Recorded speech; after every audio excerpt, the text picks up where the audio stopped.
Hello viewers, नमस्ते, जिंदोब्रे and welcome back to my YouTube channel. आज हम देखेंगे वीएफएस चेकलिस्ट के अकॉर्डिंग जो हमें वीज़ा एप्लीकेशन फॉर्म रिक्वायर्ड होता है उसे कैसे और कहाँ से भरें। यूजुअली पहले वीएफएस अपॉइंटमेंट के टाइम पे जो एम्बेसी की वेबसाइट से एप्लीकेशन फॉर्म अवेलेबल था वो वीएफएस एक्सेप्ट करता था, but in the current scenario VFS ने ये फैसिलिटी भी अपनी वेबसाइट पे ही प्रोवाइड कर दी है। तो पहले जो हम करते थे, हम एम्बेसी की कॉन्सुलेट पे जाते थे और यहाँ पे अपनी कैटेगरी के अकॉर्डिंग उसको फॉर्म फिल करते थे। ये हम पूरा फॉर्म फिल करके लेके जाते थे, लेकिन in the current scenario VFS इसको टोटली डिनाई कर रहा है। अगर आप ये लेके जाते हैं तो वो आपके इस फॉर्म को रिजेक्ट कर देंगे और आपको ऑन द स्पॉट दोबारा वीएफएस की साइट से फॉर्म फिल करने को बोलेंगे, जो कि काफ़ी हेक्टिक टास्क रहेगा और it might be possibility that आप वहाँ पे कोई गलती करें जो आपके वीज़ा डिसीजन पे इम्पैक्ट डालेगा। तो आपको जो वीज़ा एप्लीकेशन फॉर्म फिल करना है वो वीएफएस की साइट से बुक करना है। तो अब देखते हैं कि वीज़ा एप्लीकेशन फॉर्म कैसे फिल करें। वीएफएस एप्लीकेशन फॉर्म भरने के लिए हम वीएफएस की वेबसाइट पे आ गए हैं। यहाँ पे लिखा है visa apply for a visa, start now पे क्लिक करेंगे। देन हम बिगिन योर एप्लीकेशन पे जाएंगे। यहाँ व्यू मोर का ऑप्शन है, इस पर क्लिक करेंगे। यहाँ पे लिखा है डाउनलोड वीज़ा एप्लीकेशन फॉर्म, इस पर क्लिक करेंगे एंड देन यहाँ पे स्क्रॉल डाउन मेन्यू में हमें अपना वीज़ा टाइप सेलेक्ट करना है। जैसे कि मैंने अपनी पुरानी वीडियो में बताया था कि हम शेंगन वीज़ा और नेशनल वीज़ा किस कंडीशन में सिलेक्ट करेंगे। तो अगर आप बिजनेस, टूरिस्ट या फिर शॉर्ट टाइम के लिए जा रहे हैं तो आप शेंगन वीज़ा सेलेक्ट करेंगे, और अगर आप लॉन्ग टर्म वीज़ा के लिए जा रहे हैं यानी स्टडी, एम्प्लॉयमेंट या डिपेंडेंट, तो हम नेशनल वीज़ा सेलेक्ट करेंगे। अभी हम जो है स्टडी वीज़ा के लिए अपना एप्लीकेशन फॉर्म फिल कर रहे हैं, तो स्टडी सेलेक्ट करते हैं। देन इसके बाद ये पूरा प्रोसेस हमें दिखाई देता है कि किस तरह से अपनी वीज़ा एप्लीकेशन फाइल हमें प्रोसेस करनी है। हम लास्ट में क्लिक करेंगे, यहाँ पे हमारे पास है नेशनल वीज़ा फॉर्म, इस पे क्लिक किया। देन हमारे पास ये लॉगिन इंटरफेस आ जाता है। अब अगर आप फर्स्ट टाइम इस पेज पे लैंड कर रहे हैं तो आपको न्यू यूज़र पे क्लिक करके एक आईडी और पासवर्ड क्रिएट करना होगा। ये मैटर नहीं करता कि जो आपने जिस आईडी से आपने अपना अपॉइंटमेंट शेड्यूल किया था उसी आईडी को डालना कंपलसरी है। अगर आप चाहते हैं तो आप नई आईडी क्रिएट करके भी इसको फिल कर सकते हैं, वो कोई इशू नहीं है। मैंने आईडी क्रिएट कर रखी है पहले से, कैप्चा फिल करके इसमें लॉगिन करता हूँ।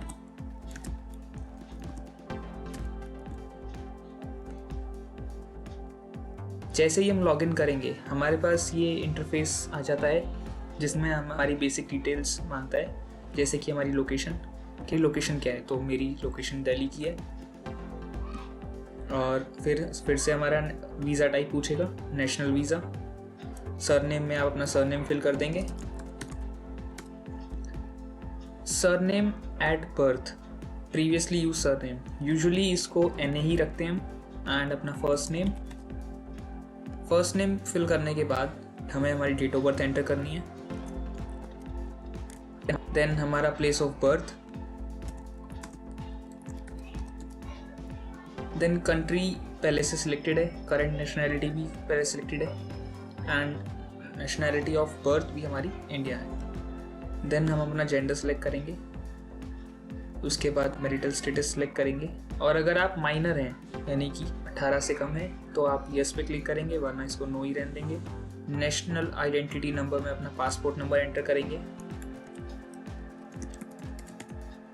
देन इसके बाद अगर आप ऑन स्पाउस वीज़ा या फिर आपका कोई फैमिली मेम्बर है जो पहले से शेंगन एरिया में रह रहा है या फिर शेंगन कंट्री में, तो इसको यस करेंगे, वरना फिर इसको नो ही रहने देंगे अगर आप फर्स्ट टाइम जा रहे हैं तो। देन इसके बाद इसमें अपनी कैटेगरी सेलेक्ट करेंगे। इसमें इसको ऑर्डिनरी पासपोर्ट पे ही क्लिक करेंगे, क्योंकि जो नॉर्मल पासपोर्ट होता है वो ऑर्डिनरी पासपोर्ट होता है। जो पासपोर्ट नंबर है वो इसमें एंटर करेंगे दोबारा से। देन इसको री एंटर करेंगे।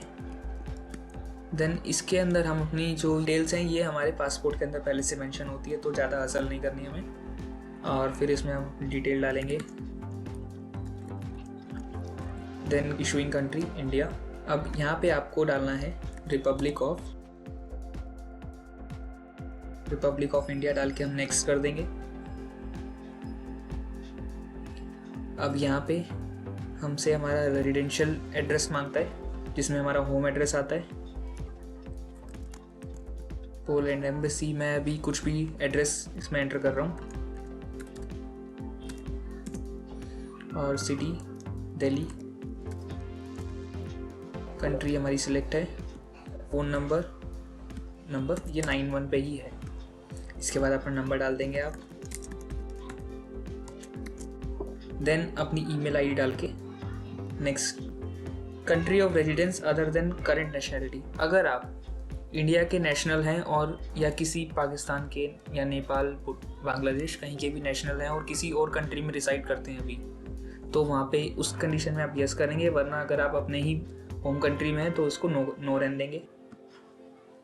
अब ये हमारा ऑक्यूपेशन इसमें देना है। अगर आप वर्क परमिट वर्क वीज़ा के लिए जा रहे हैं तो इनमें से आप अपनी कैटेगरी सेलेक्ट करेंगे, और अगर आप स्टूडेंट वीज़ा के लिए जा रहे हैं तो स्टूडेंट ट्रेनी इसको सिलेक्ट करेंगे। एम्प्लॉयर में आप अपने एम्प्लॉयर का नाम डालेंगे, लेकिन usually in case of student visa कोई एम्प्लॉयर नहीं होता तो इसको ऐसे ही ब्लैंक छोड़ देंगे। अब यहाँ पे ये मैंडेटरी नहीं है तो इसको हम ब्लैंक छोड़ सकते हैं। जो चीज़ मैंडेटरी है हमें उसे ब्लैंक नहीं छोड़ना। तो यहाँ पे हम अपनी यूनिवर्सिटी का नाम डालेंगे, जैसे कि मैं डाल देता हूँ यूनिवर्सिटी ऑफ वॉर्सो, ठीक है, और उसमें उसका एड्रेस डाल देते हैं वॉर्सो। मतलब इसमें आपको जो आपके एडमिशन लेटर पे या फिर आपकी जो वर्क परमिट पे एड्रेस है वो फिल करना है। मैं ऐसे ही वॉर्सो डाल देता हूँ।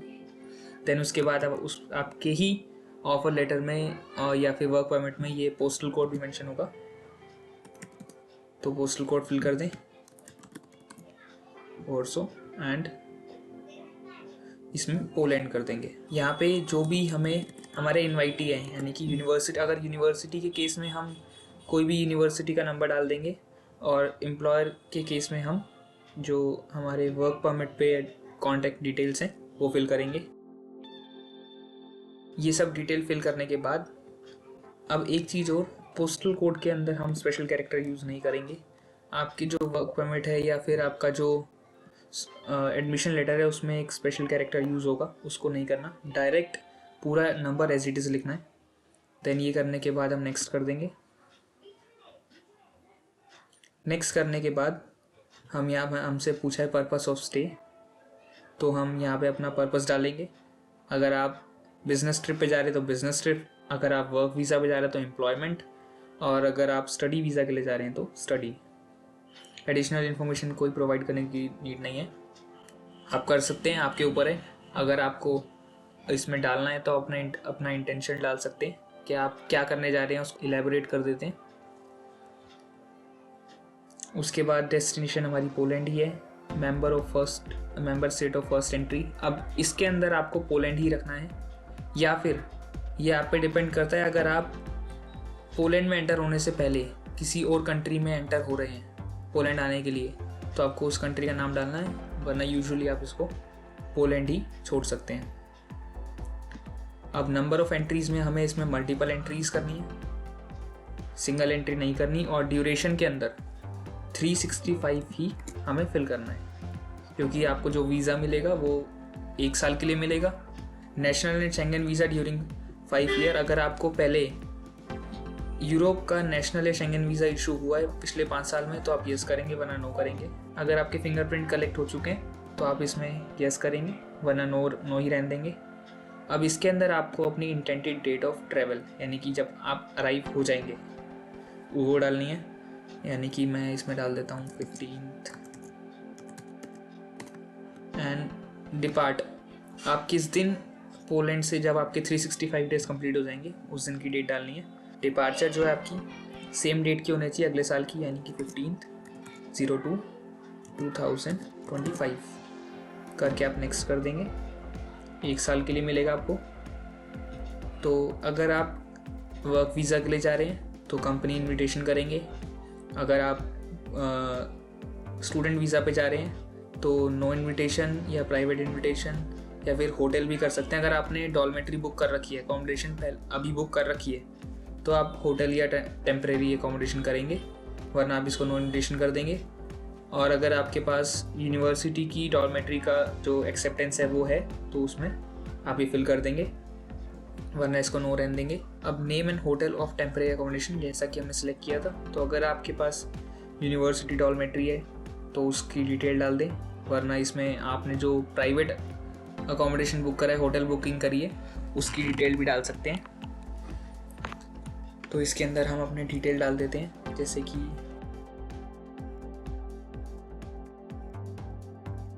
ये सारी डिटेल्स आपके वर्क परमिट या फिर जो आपका इनविटेशन लेटर है उसमें सब मेंशन होगा।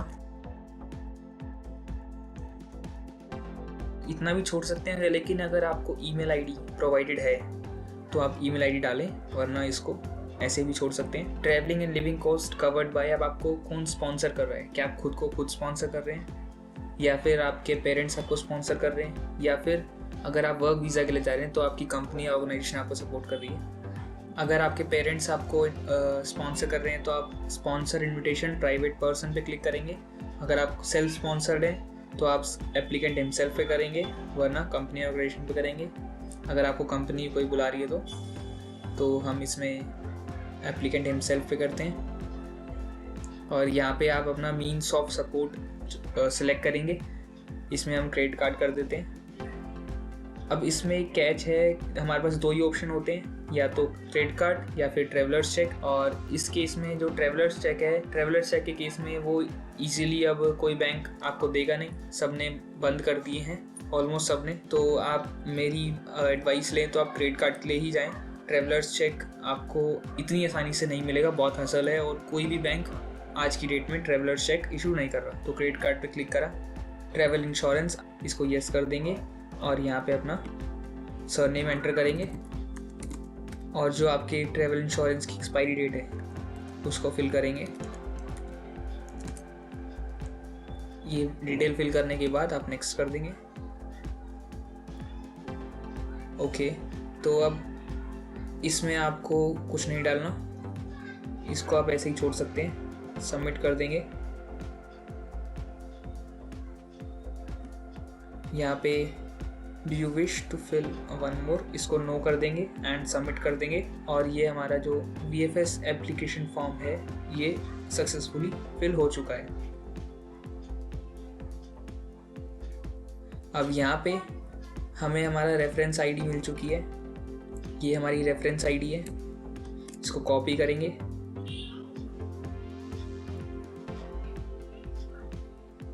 यहाँ पे अगर आपको इसको डाउनलोड करना है तो आप इसमें अपनी रेफरेंस आईडी जो हमने कॉपी करी थी उसको करेंगे, पेस्ट करेंगे, अपनी ईमेल आईडी डालेंगे जो हमने लॉगिन के टाइम पे यूज़ करी थी,